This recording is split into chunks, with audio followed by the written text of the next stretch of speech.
నమస్కారం, welcome to 1 news. ముందుగా headlines చూద్దాం.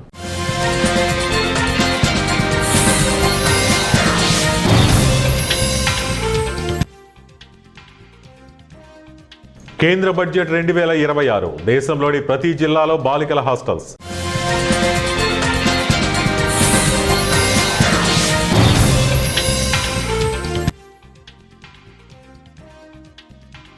అంబటికి సినిమా చూపిస్తాం, కేంద్ర మంత్రి 24 గంటల డెడ్ లైన్.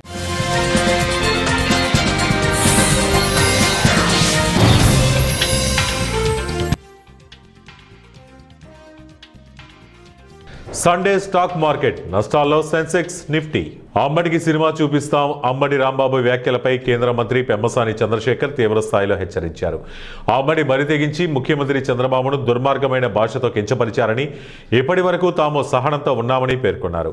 ఇప్పటి నుంచి మీకు నిజమైన సినిమా చూపిస్తాం, 24 గంటల్లో ట్రీట్మెంట్ ఎలా ఉంటుందో తెలుస్తుందంటూ ఘాటు వ్యాఖ్యలు చేశారు.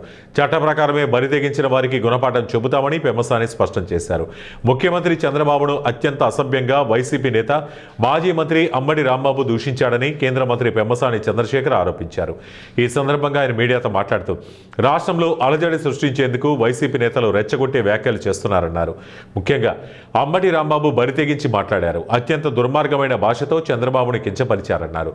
ఈ వ్యవహారంలో చట్ట ప్రకారమే ముందుకు వెళ్తామని పెమ్మసాని చంద్రశేఖర్ హెచ్చరించారు. దేశంలోని ప్రతి జిల్లాలో బాలికల హాస్టల్స్. కేంద్ర ప్రభుత్వం బడ్జెట్ 2026-27లో విద్యకు పెద్దపీట వేసింది. దేశంలో ప్రతి జిల్లాలో బాలికలకు వసతి గృహాలు ఏర్పాటు చేయబోతున్నట్లు కేంద్ర ఆర్థిక శాఖ మంత్రి నిర్మలా సీతారామన్ ప్రకటించారు. యువత కోసం వైద్య రంగంలో కొత్త కోర్సులు తీసుకువస్తామని తెలిపారు. 3 ఆయుర్వేదిక్ మెడికల్ కాలేజీలను తీసుకొస్తామని వెల్లడించారు. సాంప్రదాయ వైద్య పరిశోధనకు జూమ్ నగర్లో పరిశోధన కేంద్రం ఏర్పాటు చేస్తామన్నారు. నష్టాల్లో సెన్సెక్స్, నిఫ్టీ. సాధారణంగా ఆదివారం రోజు స్టాక్ మార్కెట్లకు సెలవు. అయితే యూనియన్ బడ్జెట్ 2026 కారణంగా ఈ రోజు కూడా దేశీయ స్టాక్ మార్కెట్లు యథావిధిగా కొనసాగుతున్నాయి. దేశీయ స్టాక్ మార్కెట్లు ఆదివారం స్వల్ప నష్టాలతో ప్రారంభమయ్యాయి. ఉదయం 9 గంటల 25 నిమిషాలకు 290.58 పాయింట్ల నష్టంతో 82,275.79 వద్ద, నిఫ్టీ 117.45 పాయింట్ల నష్టంతో 25,301.45 వద్ద కొనసాగుతున్నాయి. United Food Plants Limited, Servotech Renewable Power System Limited, Rajdarshan Industries Limited, Ikio Technologies Limited, Fujiyama Power Systems Limited కంపెనీలు టాప్ గెయినర్స్ జాబితాలో చేరగా, Hindustan Copper Limited, IDBI Bank Limited, Aditya Birla Sun Life Gold ETF, ICICI Prudential Gold ETF, Intellect Design Arena Limited కంపెనీలు నష్టాల జాబితాలో చేరాయి. రాష్ట్ర ముఖ్యమంత్రి చంద్రబాబు నాయుడు, ఆయన కుటుంబ సభ్యులపై అసభ్యకరమైన వ్యాఖ్యలు చేసిన అంబటి రాంబాబును కఠినంగా శిక్షించాలని రాష్ట్ర న్యాయ మరియు మైనార్టీ సంక్షేమ శాఖ మంత్రి ఎన్ఎండి ఫరూక్ డిమాండ్ చేశారు. నంద్యాల పట్టణంలోని మంత్రి కార్యాలయంలో మీడియాతో మాట్లాడుతూ ఏదైనా రాజకీయ అంశాలు ఉంటే వాటిని రాజకీయంగానే విమర్శలు చేయాలి తప్ప వ్యక్తిగత విమర్శలకు వెళ్లకూడదని, ఇలా వ్యక్తిగత విమర్శలకు వెళ్లే వైసీపీలో ఉన్న కొంతమంది సంస్కారహీనులను సంఘ విద్రోహ శక్తులుగా పరిగణించాలని ఆయన ఆగ్రహం వ్యక్తం చేశారు.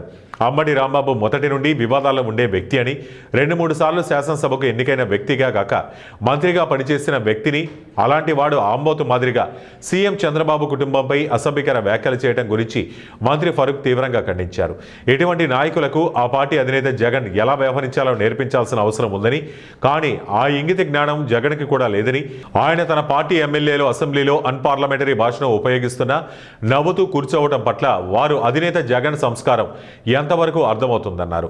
చంద్రబాబు నాయుడు ముఖ్యమంత్రిగా 4 సార్లు ఎన్నికైన వ్యక్తిని 10 సార్లు శాసనసభకు ఎంపికయ్యారని, అలాంటి పెద్ద మనిషి, జెంటిల్మెన్, సంస్కారవంతంగా మాట్లాడే వ్యక్తి పట్ల ఇలా అనుచితంగా మాట్లాడటం తీవ్రంగా పరిగణించాలని మంత్రి ఫరూక్ కోరారు. చట్టసభల్లో సైతం ఎమ్మెల్సీగా 5 సార్లు మంత్రిగా ఉన్న తనపై జోగి రమేష్ ఇలాగే వ్యాఖ్యలు చేశారని, చట్టసభల్లో ఇలాంటి అన్పార్లమెంటరీ లాంగ్వేజ్ వాడటం తప్పని, దాన్ని వెంటనే రికార్డుల నుంచి తొలగించాలని స్పీకర్ను తాను కోరినా ఇంతవరకు దాన్ని తొలగించకపోవడం విచారకరమన్నారు. అంబటి రాంబాబును అరెస్టు చేసినా కూడా చట్టపరంగా కఠినమైన శిక్షలు విధించి భవిష్యత్తులో ఏ రాజకీయ నాయకుడు కూడా ఇలాంటి దూషణలకు పోకుండా శిక్షించాల్సిన అవసరం న్యాయస్థానానికి ఉందని మంత్రి ఆశాభావం వ్యక్తం చేశారు. సంఘ విద్రోహ శక్తులు లెక్క ఉండాలి. వీళ్ళు ఏం మాట్లాడుతున్నారు? ఏదైనా మాట్లాడితే వ్యక్తిగతంగా మాట్లాడాలి కానీ, ఏదైనా పార్టీ గురించి మాట్లాడాలి కానీ, తల్లిదండ్రుల గురించి ఏమది భాష అని మాట్లాడే భాష ఎవరైనా ఉచ్చరిస్తారా? ఆ భాష ఎవరైనా మాట్లాడతారా? సంస్కారంతో ఇవ్వడం చెప్పగలుగుతారు రాజకీయ నాయకులు? అది పబ్లిక్లో, మీడియాలో, అది మీడియాలో అంతా వైర్ అవుతుంది. కాబట్టి ఈయన కఠినంగా శిక్షించాల్సిన అవసరం ఉంది. ఇతని మీద యాక్షన్ తీసుకోవాల్సిన అవసరం ఉంది. చంద్రబాబు నీ జోలికి వచ్చిందా? చంద్రబాబుకి ఏం సంబంధం ఉంది? చంద్రబాబు గురించి నువ్వు మాట్లాడాల్సిన అవసరం ఉంది. అది ఏ భాషలో మాట్లాడాలా? నాకు అన్యాయం జరుగుతూ ఉంది. ముఖ్యమంత్రి గారు నన్ను ఏదైనా చేయమని చెప్పాలా? ముఖ్యమంత్రి గారికి వారి కుటుంబాన్ని గురించి, ఆయన గురించి, వ్యక్తిగతాన్ని గురించి ఇష్టం వచ్చి మాట్లాడతావా? ఏమనుకుంటాడా? ఎంతకైనా చాలా అహంకారం ఉంది, అహమానికి చాలా పొగురుంది. ఏదో ఎందుకంటే ఈసారి తెలుగుదేశం పార్టీ సీరియస్గా తీసుకోవాలా? నాయకుడిని జరిగిన తర్వాత ఎందుకే? గతంలో కూడా జగన్ గారు అధికారం ఉన్నప్పుడు ఇష్టం వచ్చి మాట్లాడాడు. వ్యక్తిగతంగా అప్పుడు కూడా మాట్లాడడం జరిగింది. చంద్రబాబు గారు పెద్ద మనిషి కాబట్టి ఆయన జెంటిల్మెన్, ఆయన బిహేవియర్ కానీ ఆయన కానీ సంప్రదాయబద్ధంగా మాట్లాడే వ్యక్తి ఆయన. అటువంటి వ్యక్తిని, ఒక ముఖ్యమంత్రిని, 4 సార్లు ముఖ్యమంత్రి చేసిన వ్యక్తిని, 10 సార్లు ఆయన 9 సార్లు ఎన్నికల్లో గెలిచిన వ్యక్తిని ఈ రకంగా మాట్లాడతావా? కాబట్టి చట్టరీత్యా ఆయన మీద కేసులు బనాయించి ఎందుకు తిట్టినావు, ఏం అవసరం వచ్చింది తిట్టాను, తిట్టే భాష ఏ రకంగా మాట్లాడినావు. కాబట్టి అతన్ని చట్టరీత్యా యాక్షన్ తీసుకోవాలా. అతన్ని ఇమీడియట్గా అరెస్ట్ చేసి చట్టపరంగా జైల్లో పెట్టాలి. ఏం విషయం ఇట్లా మాట్లాడితే ఒకసారి వదిలేస్తే ఇంకోసారి అది అలవాటు అయిపోయింది వాళ్ళకు. మనం ఏం చేయలేము తెలుగుదేశం వల్ల అనేది అహం రాకూడదు. ఇంత తప్పండి. కాబట్టి క్షమించరాంది తగు యాక్షన్ ఆయన మీద ఇమ్మీడియట్ తీసుకుని ఆయన మీద చర్య తీసుకోవాల్సిన అవసరం ఉందని చెప్పి నేను చాలా బాధపడతాను. ప్రతిసారి ఆశావాసి అయిపోయింది. చట్టసభలో అదే మాట్లాడడం, నా మీద కూడా మాట్లాడారు చట్టసభలో. నేను ఎమ్మెల్సీగా ఉన్నప్పుడు నేను ఒక చైర్మన్ చేశా. నేను కూడా 5 సార్లు మంత్రిగా చేసిన. నన్ను గురించి కూడా ఆ జోగి రమేష్ అసెంబ్లీలో కూడా ఇదే భాష మాట్లాడాడు.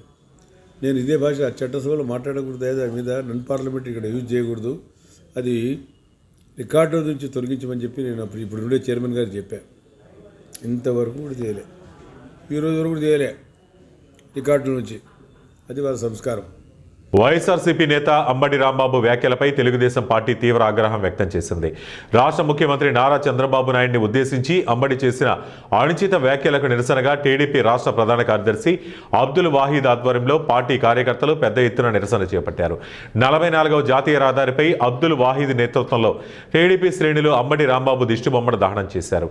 ఈ సందర్భంగా అబ్దుల్ వాహీద్ మాట్లాడుతూ ప్రపంచవ్యాప్తంగా గుర్తింపు ఉన్న నేత చంద్రబాబు నాయుడు అని, అటువంటి వ్యక్తిపై సభ్య సమాజం తలదించుకునే వ్యాఖ్యలు చేయడం సిగ్గుచేటని మండిపడ్డారు. బాధ ఉంది. మేము ఏదో ఒకటి నిరసన కార్యక్రమం చేపడతామంటే మా పార్టీ నుంచి ఒక ఆదేశం రాలేదు అంటే మా తెలుగుదేశం పార్టీ యొక్క చిత్తశుద్ధి మీరు గమనించాలి. మీ యొక్క పార్టీ యొక్క విధానాలు ఆ విధంగా ఉన్నాయో తెలియదు, కానీ అందుకోసమే మీ యొక్క విధానాలు చూసే 2024 ఎన్నికల్లో కేవలం 11 సీట్లు మాత్రం మీకు ఇచ్చారు. ఇంకా మీకు అర్థం కావట్లేదు. రాబోయే ఎన్నికల్లో సింగిల్ డిజిట్ కూడా మీకు రాదు అని చెప్పేసి ఈరోజు మేము గంటాపదంగా చెబుతున్నాం. ఒక్క సీటు కూడా రాదు మీకు. మీ పార్టీ చీటి నిన్న అంబటి రాంబాబు గారు మీ పార్టీ చీటి చించేశారయ్యా. ఇంకేం లేదు, మీ పార్టీ అనేది కూడా ఇక లేదు. రాష్ట్రంలో ఆల్రెడీ తెలంగాణలో 0 అయిపోయింది. ఆంధ్రప్రదేశ్లో కూడా రాబోయే రోజుల్లో 0 అయ్యే రోజుల్లో ఎంతో దూరం లేవు, దగ్గరలో ఉన్నాయని చెప్పి తెలియజేస్తున్నారు. తెలుగుదేశం పార్టీ కార్యకర్తలు కామ్గా ఉన్నారంటే చేతకాక కాదు. మౌనం అనేది చాలా గంభీరమైనది.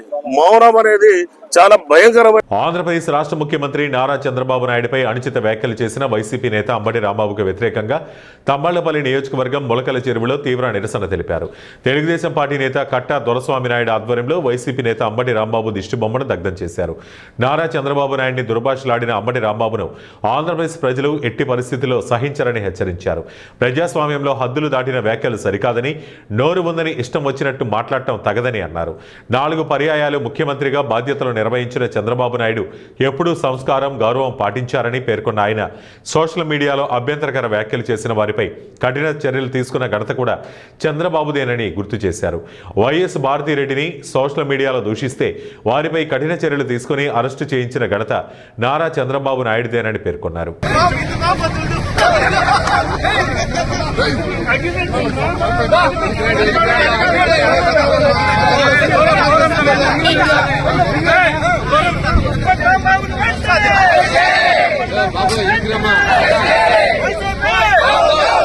హైదరాబాద్ పాత బస్తీ ఐఎస్ సదన్ చౌరస్తా వద్ద సామా సుందర్రెడ్డి ఆధ్వర్యంలో బీఆర్ఎస్ పార్టీ శ్రేణులు భారీగా ధర్నా నిర్వహించారు. ఈ సందర్భంగా సీఎం రేవంత్ రెడ్డిపై తీవ్ర విమర్శలు గుప్పించారు. కేసీఆర్ను ముట్టుకుంటే రాష్ట్రం అగ్నిగుండంగా మారుతుందని హెచ్చరించారు. ధర్నా సందర్భంగా సీఎం రేవంత్ రెడ్డిని ఉద్దేశించి కేసీఆర్ జోలికి వస్తే తెలంగాణ ప్రజలంతా ఏకమై ఎదుర్కొంటారని బీఎస్ఆర్ నేతలు స్పష్టం చేశారు.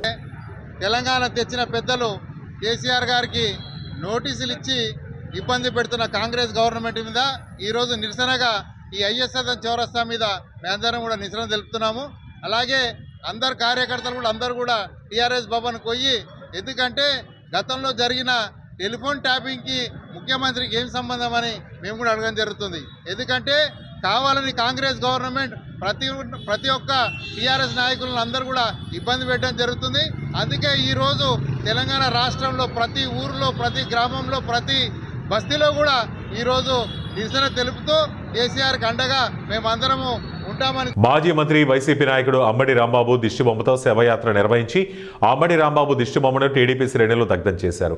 టీడీపీ అధినేత నారా చంద్రబాబు నాయుడుపై చేసిన అనుచిత వ్యాఖ్యలకు నిరసనగా జంగారెడ్డిగూడెం మండలం దేవులపల్లిలో టీడీపీ శ్రేణులు బగ్గుమన్నాయి. మండల టీడీపీ అధ్యక్షులు కుక్కల మాధవరావు ఆధ్వర్యంలో దేవులపల్లి ప్రధాన రహదారిపై భారీ నిరసన కార్యక్రమం నిర్వహించారు. ఈ సందర్భంగా అంబటి రాంబాబు ఫోటోలను చెప్పులతో కొట్టి కబడ్దార్ అంబటి రాంబాబు అంటూ భారీ ఎత్తున నిరసన తెలియజేశారు.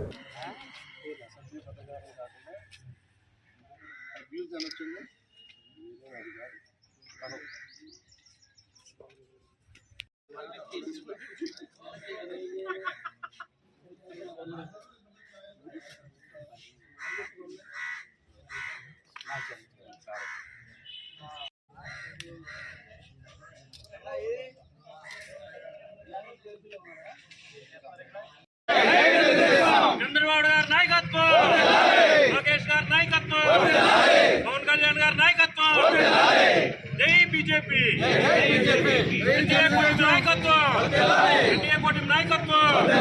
ధనవంతులు పేదవారికి సహాయం చేయాలని కర్నూలుకు చెందిన ప్రముఖ గ్యాస్ట్రో ఎంట్రాలజీ వైద్యులు శంకర్ శర్మ తెలిపారు. కర్నూలులోని బుధవారపేట స్లమ్ ఏరియాలో పేద చిన్నారులకు డాక్టర్ శంకర్ శర్మ తన సొంత నిధులతో క్రీడా సామగ్రి అందజేశారు. బుధవారపేట పార్కులో నిర్వహించిన ఈ కార్యక్రమంలో డాక్టర్ శంకర్ శర్మ మాట్లాడుతూ బుధవారపేటలో నిరుపయోగంగా ఉన్న ఖాళీ స్థలంలో సుందరమైన పార్క్ ఏర్పాటు చేయడంలో మంత్రి టీజీ భరత్ కృషి ఎంతో ఉందన్నారు. పార్కు అభివృద్ధికి తన వంతు కృషి చేస్తారని హామీ ఇచ్చారు. విద్యార్థులు క్రీడల్లో పాల్గొంటే మంచి భవిష్యత్తు ఉంటుందన్నారు. కర్నూలు క్రీడాకారులు అంతర్జాతీయ స్థాయిలో రాణించాలని ఆయన కోరారు. ఈ కార్యక్రమంలో రామాంజనేయులు, పామన్న తదితరులు పాల్గొన్నారు. అప్లికేషన్ ఇచ్చినప్పుడు కూడా ఎవరు కూడా చాలా వరకు స్పందించలేదు. తర్వాత అందరి యొక్క సహకారంతో కూడా మేము కార్పొరేటర్ అయినాక, కార్పొరేటర్ కాకముందు ఇక్కడ 2016లో 50 లక్షలు గుంత పూడ్చడానికి 40 అడుగుల లోతు, ఇది సుమారు 35-40 అడుగుల లోతు గల గుంత. ఇది ఆ గుంతని పూడ్చడానికి గతంలో ఉన్నటువంటి టీజీ వెంకటేష్ గారు ఎంపీగా ఉన్నప్పుడు 50 లక్షలు శాంక్షన్ చేయడం జరిగింది. అప్పుడు ఉన్నటువంటి కమిషనర్ రవీంద్రబాబు గారు, అదేవిధంగా తర్వాత మరి మొన్న మంత్రి టీజీ భరత్ గారు వచ్చిన తర్వాత కూడా మనకు 70 లక్షలు కూడా ఇక్కడ శాంక్షన్ చేయడం జరిగింది. వారికి కూడా ఉపయోగపడేటట్టు చేయాలి. పెద్ద పెద్ద స్టేడియంకి రాలేరు, తర్వాత గ్రౌండ్స్ అన్ని కుచించకపోయినాయి.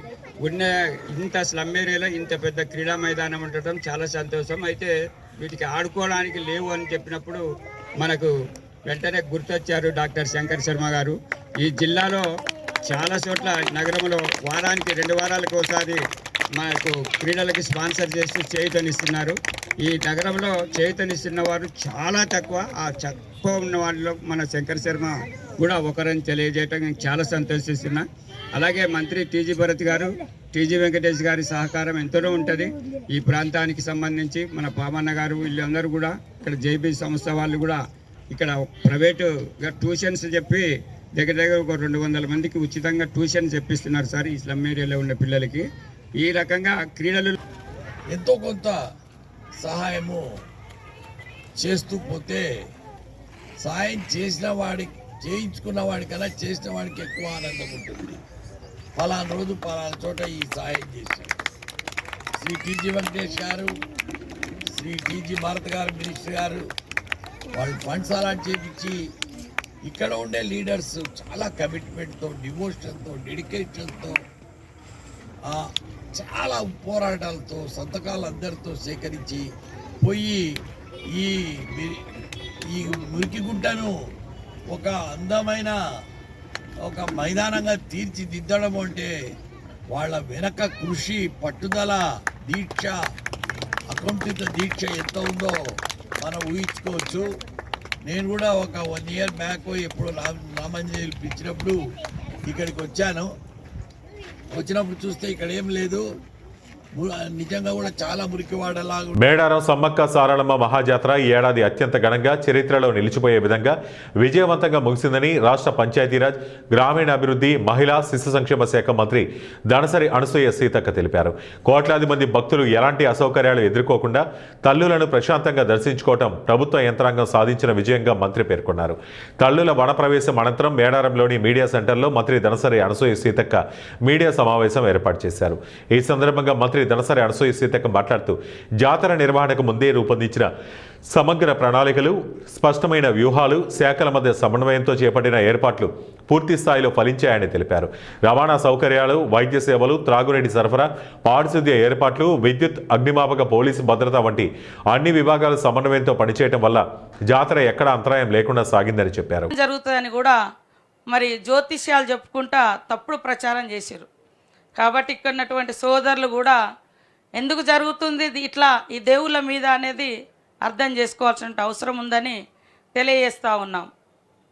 ఈ 4 రోజుల మహాఘట్టంలో మరి బుధవారం గద్దెల మీదకి రావడం కొద్దిగా ఆలస్యమైనా, ఎందుకంటే 3 దేవతలు 3 ప్రాంతాల నుంచి రావడం, పగడిద్దరాజు పూనుగండ్ల, కొండాయి నుంచి మరి గోవిందరాజు కన్నపల్లి నుంచి సారలమ్మ, కొంత లేట్ అయినా మరి తెల్లారి సమ్మక్క తల్లిని మరి ముందస్తుగానే కొంత ఇబ్బంది లేకుండా ఫాస్ట్గానే ప్రజల ముందు అంటే వనం నుంచి జనంలోకి తీసుకురావడం జరిగింది. మరి నిన్నటి వరకు కూడా అంతా బాగుంది, దర్శనాలు బాగున్నాయి, అన్నీ బాగున్నాయి అనే దాన్ని కొంతమంది వచ్చి పోయిన తర్వాత ట్రాఫిక్ విషయంలో అదొక్కటి తప్ప ఎంటైర్ జాతర నిర్వహణ కోసం పనిచేసినటువంటి ప్రతి ఒక్కరికి కూడా పేరు పేరున ధన్యవాదాలు. ఎవరైనా కుటిల శక్తులు ఎక్కడైనా కావాలని చేసుంటే అది ఆ దేవునితో కూడా రాజకీయాలు చేస్తే ఇంకా ఆ దేవుడే చూసుకుంటాడు. కానీ మేమైతే మనస వాచ కర్మేణ చిత్తశుద్ధితో, భక్తితో, భావోద్వేగంతో మరి అన్ని రకాలుగా మరి చెమటోడ్చి ఆ ఎంటైర్ మా ప్రభుత్వం కానీ మా ప్రభుత్వ అధికారులు కానీ మేము కానీ పనిచేయడం జరిగింది. నిన్న చిన్నగా దానికి కూడా మేము చింతిస్తూ ఉన్నాం. ఎందుకంటే అన్ని రోడ్లు వెడల్పు చేయగలిగినాం, కానీ తాడువాయి ఆ రోడ్డు వైల్డ్ లైఫ్లో ఉండడంతో కొన్ని ఇబ్బందులు వస్తున్నాయి. భవిష్యత్తులో అది కూడా రాకుండా. మెదక్ జిల్లా నర్సాపురం నియోజకవర్గంలోని మాసాయిపేట మండల కేంద్రంలో బీఆర్ఎస్ మండల అధ్యక్షుడు మధుసూదన్ రెడ్డి ఆధ్వర్యంలో పార్టీ నాయకులు, కార్యకర్తలు, అభిమానులు కాంగ్రెస్ ప్రభుత్వానికి వ్యతిరేకంగా భారీ ర్యాలీ నిర్వహించారు. ఈ సందర్భంగా వారు మాట్లాడుతూ ప్రజాస్వామ్యాన్ని కాలరాస్తూ ప్రతిపక్షాలను అణిచివేసే ప్రయత్నాలు చేస్తున్న కాంగ్రెస్ ప్రభుత్వ వైఖరిని తీవ్రంగా ఖండించారు. అక్రమ కేసులను వెంటనే ఉపసంహరించుకోవాలని డిమాండ్ చేశారు. ర్యాలీలో పెద్ద సంఖ్యలో బీఆర్ఎస్ శ్రేణులు పాల్గొని నినాదాలు చేశారు. మహిళలకు వచ్చేసి పెన్షన్లు 2000 పెన్షన్లు కానీ ఇతర కార్యక్రమాలు అన్నీ, కళ్యాణ లక్ష్మి, షాదీ ముబారక్ కూడా ఇవన్నీ తెలంగాణ రాష్ట్రంలో వెనుకబడిన వర్గాలకు చెందాలని చెప్పేసి ఒక దృఢ సంకల్పంతో ముందుకు పోయినటువంటి నాయకుడు. కాబట్టి ఈరోజు ఆయనను ఇబ్బంది పెట్టాలి. ఎందుకంటే ప్రజలలో ఇప్పటికి కూడా వారి పరపతి తగ్గలేదు, ఇంకా ఉన్న పరపతి. ఏదో రకంగా ఆయనను మాయ చేసి లేకుంటే ఏదో ఇబ్బంది పెట్టి పోలీసు వాళ్ళతోని అరెస్ట్ చేయించేసి ప్రజలలోనూ భయప్రాంతులకు గురి చేయాలని చెప్పేసి ఒక నాటకం ఆడుతున్నట్టు ఈ కాంగ్రెస్ ప్రభుత్వం ఎన్నటికీ నిలబడది. ఎందుకంటే ప్రజల గుండెల్లో కంపల్సరీ ఉన్నది. ఈ రోజు ఆయన ఎందుకు అడ్డుకున్నాడు అంటే ఇవి స్వార్థ రాజకీయ కాకపోతే ఏమన్నటువంటి మంచి రాజకీయాలుగా కనబడుతున్నాయా? కాబట్టి ఇవన్నీ కూడా ప్రభుత్వం దృష్టిలో వాళ్ళు చేసేటి అన్ని లంగాలే అంటారు. నేనైతే పునః చెప్తున్నా. ఎందుకంటే ఈ పనులని మనం చేసేటి మంచిగా చెడా, ప్రజలలో చెడేంది మంచి ఏందని కూడా వాళ్ళు గుర్తిరగాలి. అది లేకుండా మేము చేసేదే రాజ్యం, మేమే నియంత్రణ అనుకుంటున్నాము. ఆ నియంత్ర పాలన అనేది పోతుంది. ఎవరు ఎంతో మంది పోయారు, ఈ ఏమంటారు రాజ్యం ఏర్పడిన తర్వాత వచ్చిన తర్వాత ఎంతో మంది ఏర్పడ్డారు, ముఖ్యమంత్రులు పోయిరు. అయినాక కూడా నువ్వు వచ్చినావు, నీ అదృష్టం బాగున్నది ఏమో 420 హామీలు ఇచ్చినావు. 420 హామీలు ఇచ్చి ఇలా రాజ్యాధికారం చేపట్టినావు. అయినా నువ్వు ఏం చేయాలి? ఇంకో 5 ఏళ్ళు మంచి చేయాలంటే ఏం చేయాలి? ఇచ్చిన హామీలు నెరవేర్చాలి, రైతులకు కానీ విద్యార్థులకు కానీ సంపన్న వర్ణాల వార్తలు ముగించే ముందు ముఖ్యాంశాలు మరోసారి.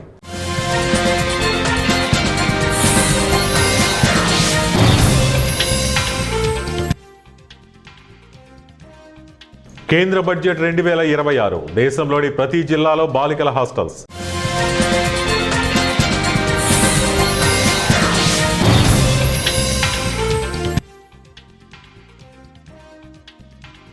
అంబటికి సినిమా చూపిస్తాం, కేంద్ర మంత్రి 24 గంటల డెడ్ లైన్.